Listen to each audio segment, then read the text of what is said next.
मराठवाड्याच्या छत्रपती संभाजीनगर जिल्ह्यातील वडोद बाजार तालुका फुलंब्री या ठिकाणी अंगणात उभ्या असलेल्या छोटा हत्ती वाहनासह त्यातील कापड दुकानाला बुधवार गुरुवारच्या मध्यरात्री अचानक लागलेल्या आगीत छोटा हत्ती वाहन आणि त्यातील कापड दुकान जळून लाखोंची हानी झाली असून ही आग त्या वाहनावरून जाणाऱ्या विद्युत पुरवठा वायरमुळे लागली असल्याचे सांगण्यात येत आहे।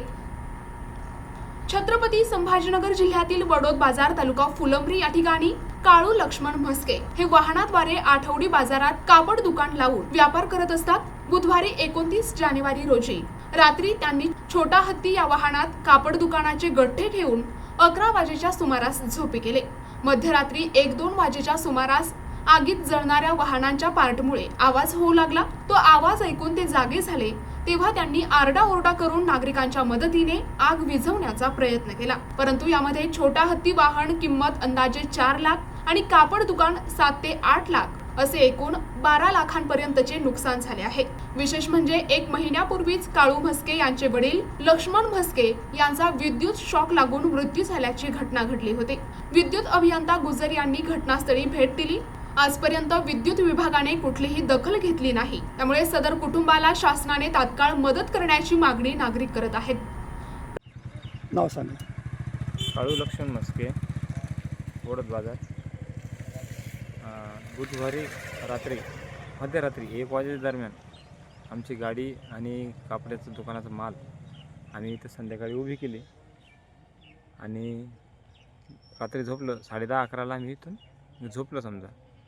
आणि रात्री 1 ते 1:30 वाजेच्या दरम्यान अचानक गाडी पेटलेली दिसली। त्याच्यामुळं ते जे पेटलेलं आवाज फाट आवाज आल्यामुळं आम्ही आरडाओरड करून आजूबाजूच्या लोकांना बोलवलं आणि गाडी विझवण्याचा प्रयत्न केला। आमचं तासभरात 20 लोकांनी जवळपास भांड्याने पाणी आणून टाकून ती गाडी विझवली। या आगीच्या याच्यात आमची टाटा छोटा हत्ती AC गाडी कमीत कमी 4 लाख रुपयाची आणि दुकानातील कपड्याच्या दुकानाचा माल हा 6 ते 7 लाख रुपये असं एकूण 10 ते 11 लाख रुपयाचं आमचं काल आगीत नुकसान झालं। शासनाकडून आम्हाला याची भरपाई मिळावी आणि 1 महिन्याभरापूर्वी आमच्या वडिलाचा विद्युत शॉक लागून मृत्यू झाला।